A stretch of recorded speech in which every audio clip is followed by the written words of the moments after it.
Fantasy football. Team 5 League Yearly Review.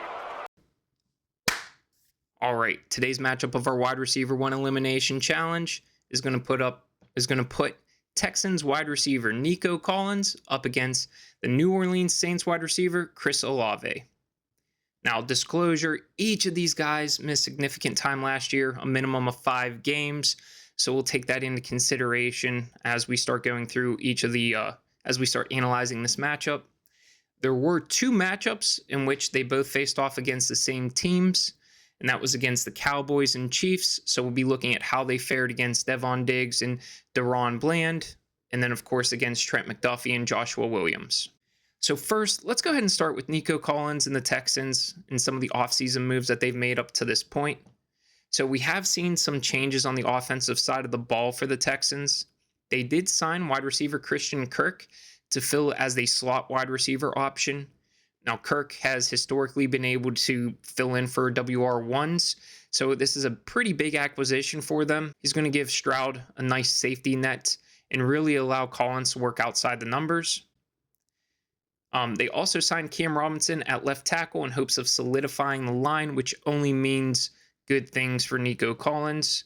So the arrival of Kirk doesn't necessarily concern me here, and I actually think that we're going to see Collins benefit from both of those offseason moves.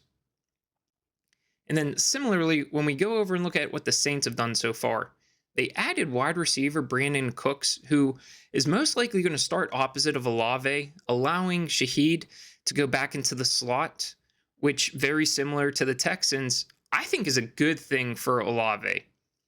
If Cooks is on the outside, Shaheed's allowed to work this slot. That means Olave is going to have outside the numbers, and depending on what side Shaheed's lining up on, he's going to have half the field to pretty much work with. That definitely bodes well for how I expect him to do fantasy-wise. They also did sign left guard Dylan Raduns to protect Derek Carr, so protection is going to be key for the Saints this upcoming year, and staying healthy. As we know, Olave has struggled with concussions, so that's going to be a major concern as we move into the upcoming fantasy season. But I don't believe that Brandon Cooks' return to the New Orleans Saints is going to impact Chris Olave's fantasy projections this year. So now that we've wrapped up, or now that we've looked at some of the offseason moves, we feel safe with the stock for each of these players. Let's go ahead and look at what some of the mock drafts show. And the mock drafts apparently appear to have it pretty evenly split for the Saints.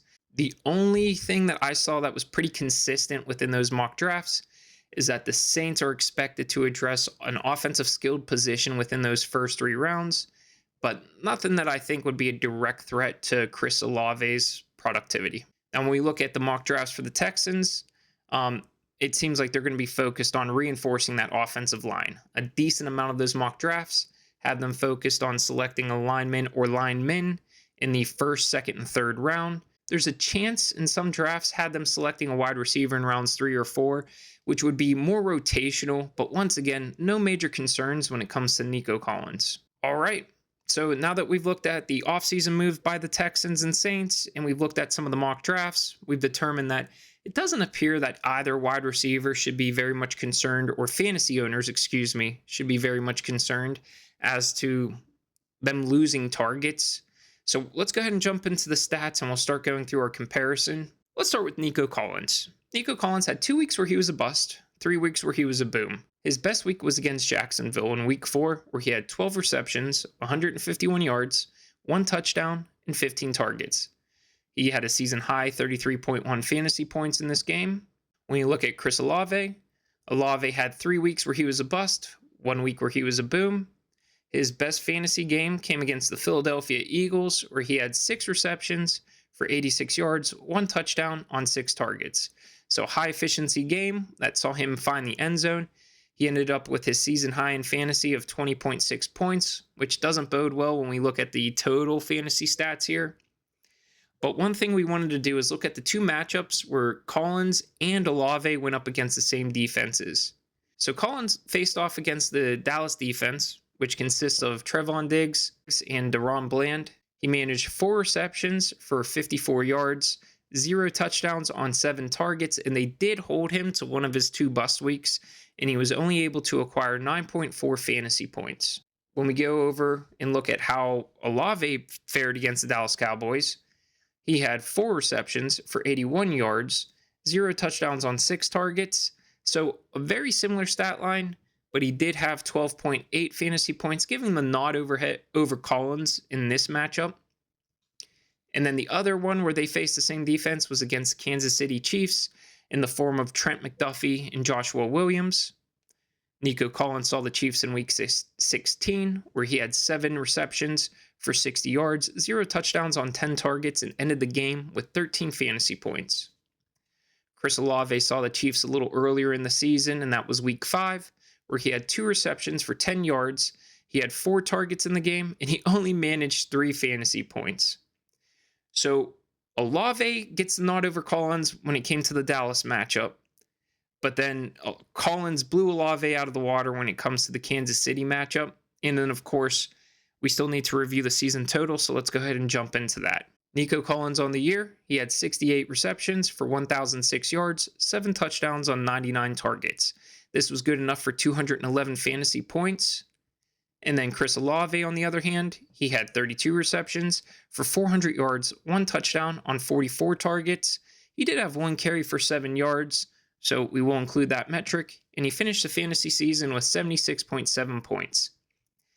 Now, Olave was out the back half of the season, and one thing that we need to consider is that he's been prone to concussions, very much like a few other of the stars in this league. We really don't know what that could potentially mean for his health in the upcoming fantasy season, so we want to take that into consideration. Collins, on the other hand, was injured. He came back.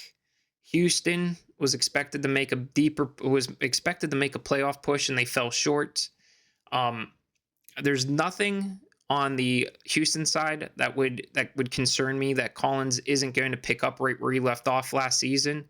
Even though he started stronger than he finished, I still think that he's going to have an entire offseason to make sure that he's 100% healthy, and then he's going to come out and tear it up. So because of that, we're going to give Nico Collins the nod to advance to the second round over Chris Olave. Olave is a high-risk target for me as a fantasy owner this upcoming year, and it's primarily due to the injury. I do really like what the New Orleans Saints have done offensively and how I believe he's going to be supported. I just don't know if we're going to see him, if he's going to be able to start all the games. So that's our big concern. And then Collins, I think Collins is playing with a more talented offense, personally. I think that CJ Stroud is playing at a higher level than Derek Carr. I think that Collins has solidified himself as WR1. If Tank Dell can get healthy, they are going to be one of the top wide receiver duos in the league. All right, so this is the last matchup of round 1. Very exciting. We can start jumping into round 2. If you disagree with my selection, Nico Collins over Chris Olave, please leave a comment, like the video, share.